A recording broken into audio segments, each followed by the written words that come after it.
Hi, everybody. Welcome again to another special edition of In the Weeds with Jimmy Young, our regular podcast here every week on Pro Cannabis Media TV, PCM TV, and of course, available on all your podcast distribution networks. Remember to like, share, and subscribe, but it doesn't just have to be a podcast. Subscribe to our video channel on YouTube. And of course, you can watch 24/7 news, information, and talk content on our Roku channel, our Apple TV channel, and of course on our own website, Pro Cannabis Media. I got to tell you, it wasn't a few weeks ago that I had one of the thrills of my broadcast life, to be honest with you, when I appeared on a Deadhead cannabis show, a podcast that has been produced for years by these real deadheads. I am not going to sit here and claim that I am a deadhead, because I am not. I am a huge follower, however, of the music of the Grateful Dead, and I'm so happy to welcome on the entire crew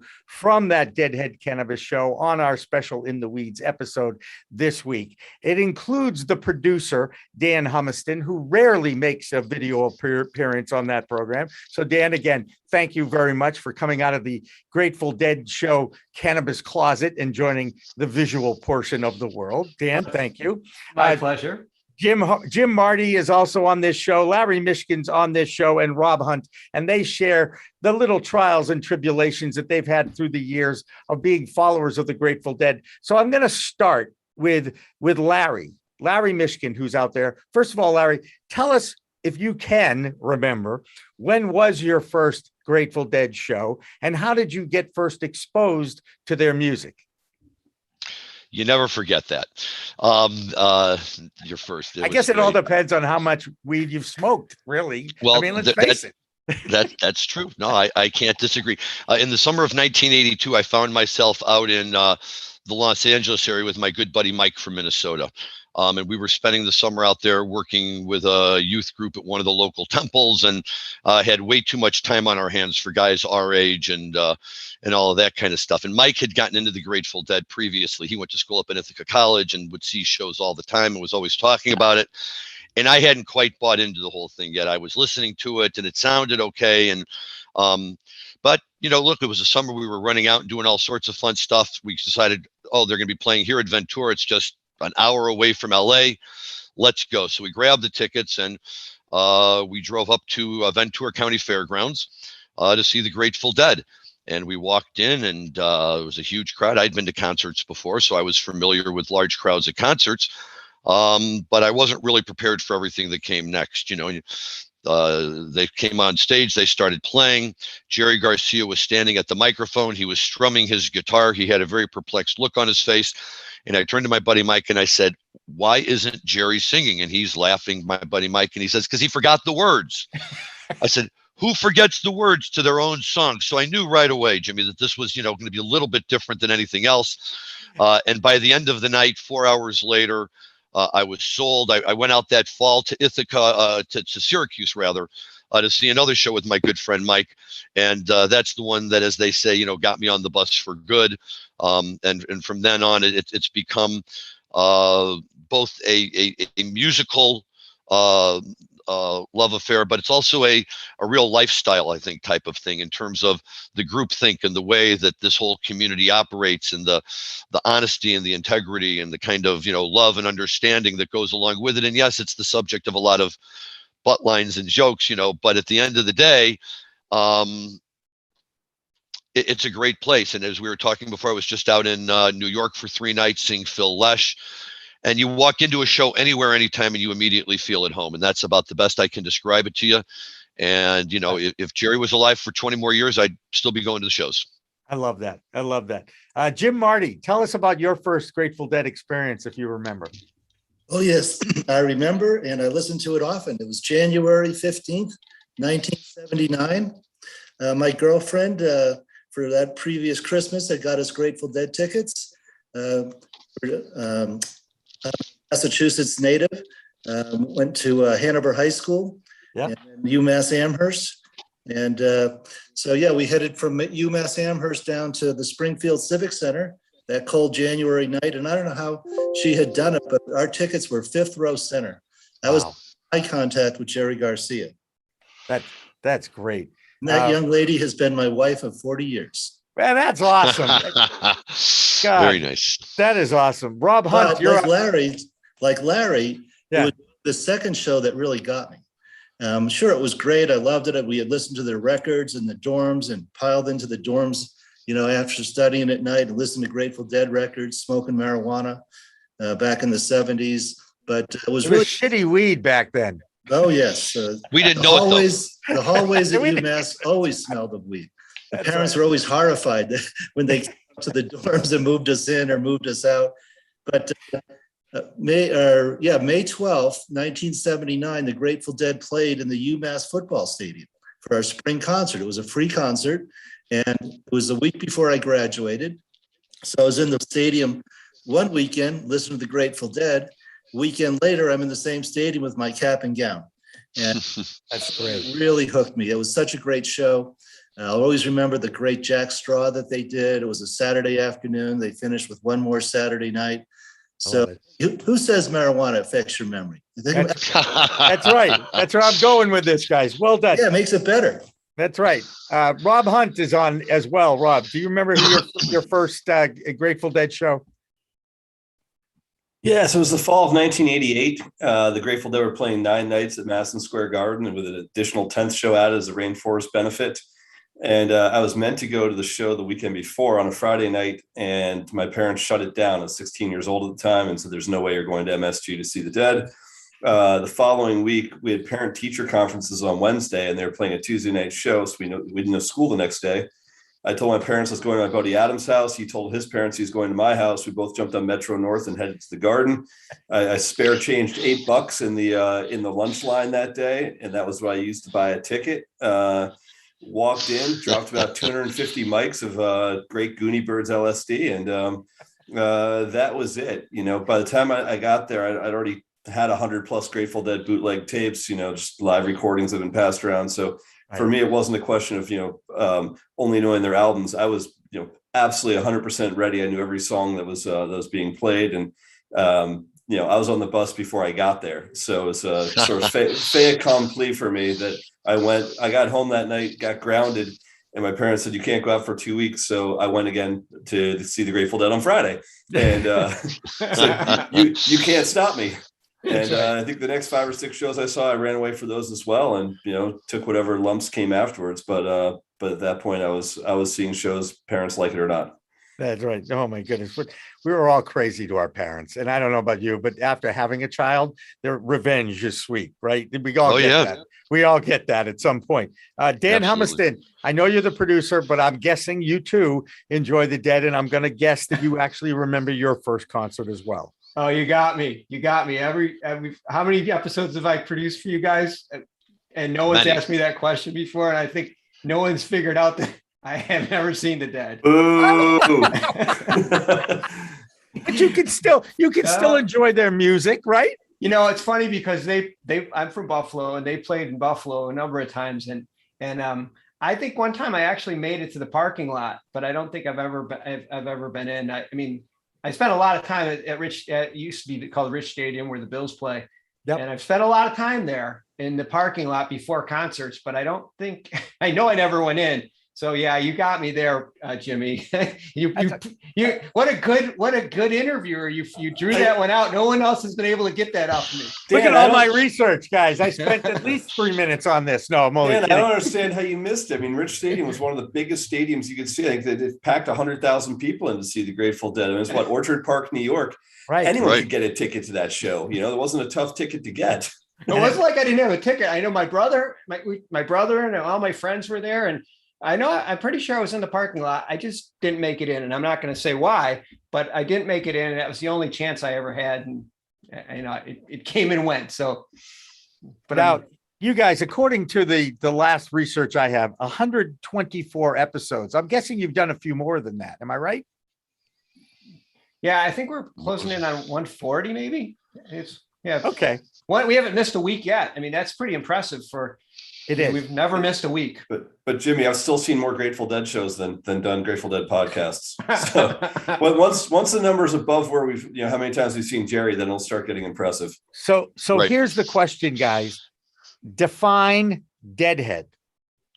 what's a Deadhead? Is it a fan of the Grateful Dead, or do you have to actually drop acid and follow them around for months in order to qualify? You are officials on this, so I'm guessing each one of you has a different definition of what a Deadhead is. Now, we all know the prerequisite, I'm going to guess, is you have to be able to go to at least one concert. So Dan, you're out, pal. I would disagree with that. Okay, go ahead. I think you can be a Deadhead and never have seen the Grateful Dead. Okay. I think it's a matter of liking the music to a point where everyone in the room knows that when it's your turn to pick the music, that's the music you're going to pick. They don't argue. They just say that's what he likes to listen to, and they put it on. It's, it becomes your go-to music. It becomes the kind of the soundtrack for your life, if you will. Yep. Okay. And it, and not always, but I would say many times it inspires at least it did for me, a real interest in the whole kind of counterculture lifestyle that the band stood for. And it really was my entree into the 1960s Summer of Love and the Kesey and the acid tests. And they were the soundtrack of an entire generational movement. And I think that for me, at least, a Deadhead is in part identifying with those values and with, those lifestyle choices that they made and that other Deadheads make as well. Right. San Francisco sound is really what you're talking about, the 60s that came out of with the Jefferson Airplane and the Grateful Dead playing. Am I wrong? Is that same time period? But I love all those bands, but I put the Dead on a slightly higher pedestal than the rest of them. They've certainly lasted longer than anybody. Look, that's for sure, right? Kesey invited the Dead to be the house band at the Acid Trips, not Grace Slick. So, that's all I can tell you. No, that's good. And I knew I would touch a nerve with that comment too. What role, look, let's face it, guys. Cannabis has been part of the California scene, part of the music scene. Needless to say, 420 was part of the embrace, the Dead embraced 420 because I'm pretty sure one of the Waldos, I think his name was Dave, was friendly with Phil Lesh. Is that not the not right? I know the Waldos. Yeah, the Waldos. The 420 thing came about specifically because they're trying to find a patch of acid out on the peninsula from San Rafael. So that became their after sports. They had sports right after class. And it was their code word for, hey, at 4:20 p.m., let's go out and look for this thing. It was an old Coast Guard station. It was a patch of weed that was out there. And they'd go out and look for it. They didn't really have, they were athletes. They weren't Deadheads. They weren't hippies. It was more that the Dead culture embraced their thing than them embracing the Deads. Exactly right. I knew there was a connection there, and it certainly made sense. And then, of course, law enforcement picked up on public consumption of cannabis going on. So they used that 420 code. They didn't. No, again, fiction, absolute fiction. There was never a 420 in progress. There was never there's all this hype about the police using that as, smoking weed was a 420. Not true. The closest thing you can get to that is that, House Bill 420, was passed in California where, the legislature, used 420 as a title, but everything else is there's so many stories around 420. The true story is really the story of the Waldos. And the Waldos, drove something that became sort of a lexicon around Marin County first, and then became sort of something like people saying in the Grateful Dead parking lot until ultimately it took on a life of its own. And the Waldos still have all the memorabilia of when they're in their 20s and they're sending letters to each other from college of, hey, you still 420ing and that kind of stuff. And they keep it all in the vault in the Bank of America vault that I've actually been to. And they've opened it up and shown me the safe deposit box with all the Waldo memorabilia. Fascinating. Those guys are comedy, just straight comedy. It's funny. So I'm trying to reach them. Okay. I've been trying to go through various channels to get to them. If you can help with that'd be great. Cause I'd love to interview them and reach out. And did you know that there's a cannabis museum in Colorado that I just found out about today? Did you know about that? I did not. Jim? No, I did not know about that either. So an attorney here. Yeah, no, but there's an attorney at Greenspoon and Martyr who we've become friends with. His name's Nick Richards, and he's the one who actually said one of their clients has a history of cannabis museum. And I'm saying, well, there's got to be 420 memorabilia in there. There's got to be Grateful Dead memorabilia in there. I mean, I would think you can't have a cannabis museum without Grateful Dead memorabilia. Don't you agree, guys? Right? Well, Nick Richards is a friend of mine, so I'm going to have to track him down on that. I'll be seeing him next week. Oh, see, that's funny. So I previewed his tax and IRS speech today, and it's part of our news. So when you look at the news tomorrow, because you're going to see that before we release this, but it'll be part of our We Talk news for next week. You'll certainly be able to see Nick. Great guy, very passionate. And we look forward to we're doing some work with him and a one-on-one at least this next weekend out at MJ BizCon, and I'll be there. So make sure you take my phone number and you can text me and we can connect somewhere. But I do want to go back to some of the cool guests that you might have had on your Deadhead Cannabis podcast. And what's been your favorite besides me? Trixie, Well, I'm guessing you must have interviewed Trixie Garcia at some point. Not So- yet. Oh, you Not just yet. opened Jim's Pandora's box. We're working on that, but certainly we had David Gans on, who does Great. Yep.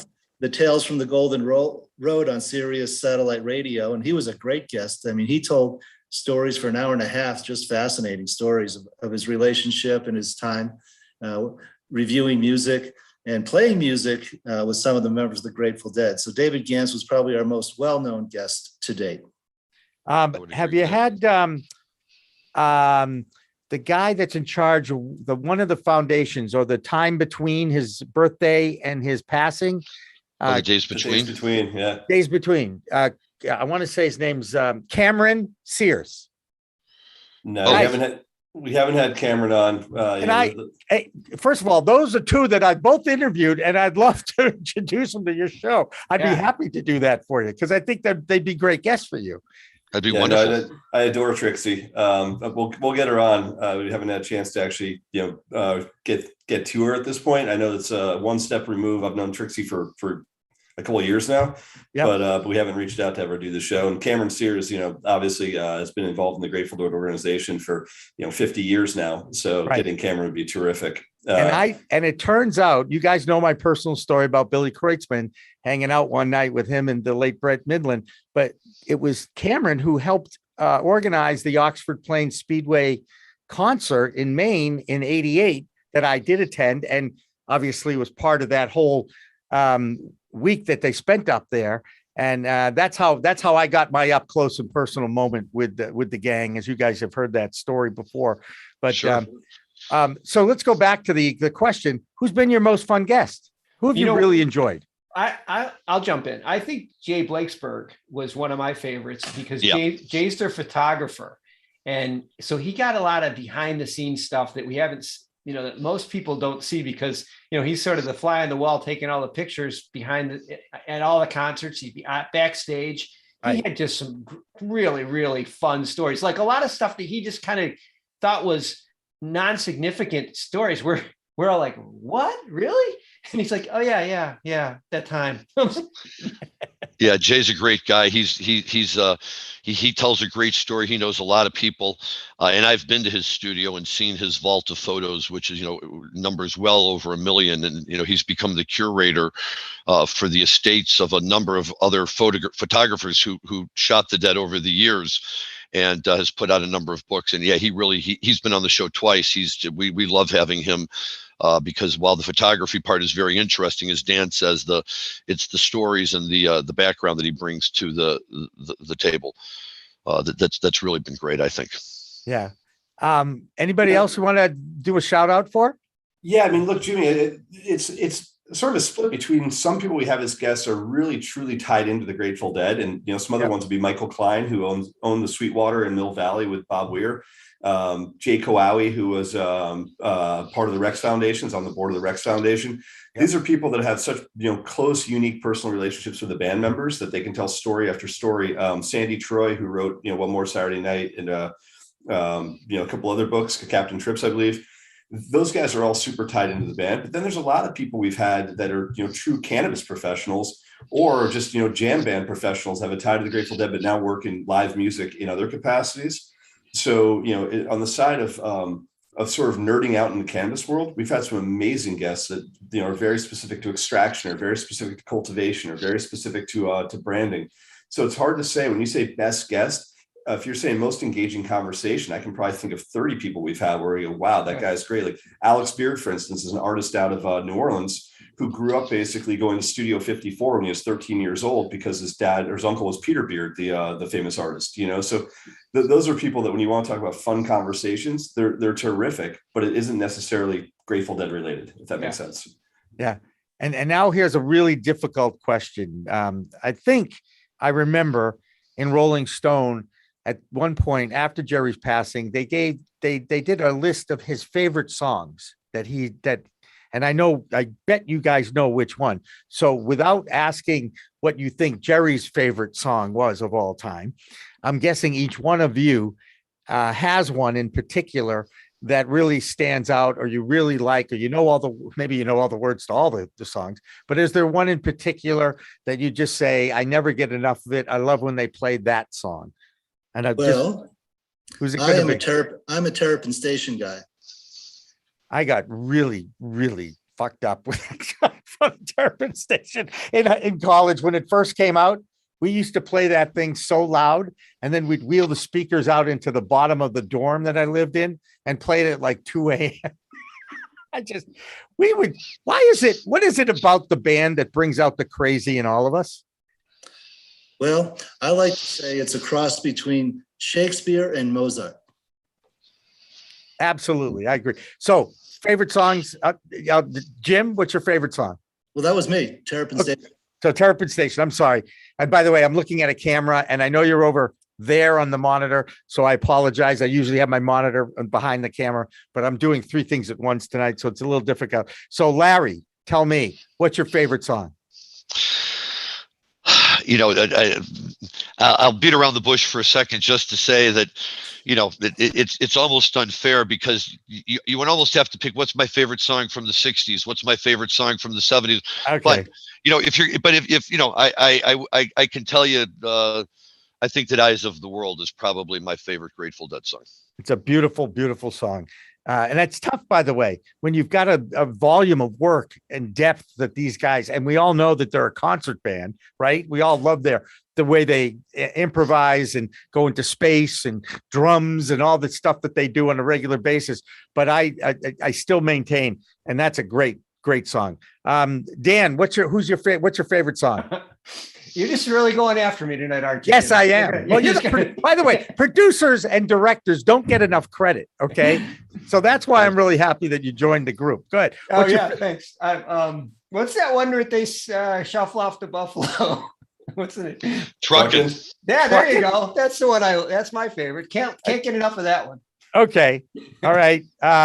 Who's out there? About Rob, what's your favorite song? Yeah, I mean, much like Larry, that's like asking, who's your favorite child or who's your favorite cousin, right? You ask Bill Walton, he'll say the next one, which is a pretty appropriate answer. That's right. If you're to say narrow it down, I'm definitely a Garcia ballad kind of person. So for me, Morning Dew would be probably my favorite, but Standing on the Moon and So Many Roads are right up there. I like the ones where it gets Jerry to wail a little bit and has huge crescendos coming into sort of the build up out of the slow. But I'll take a Scarlet Fire any day. And in fact, it's 10/14 today. So 10/14/94. Shout out to the best Scarlet Fire of the 90s. Anyone out there, go listen to that tonight. You'll understand what I'm talking about. But I can think of, it's easier for you to just ask me which ones I don't like, because I can give you a handful of ones I don't like.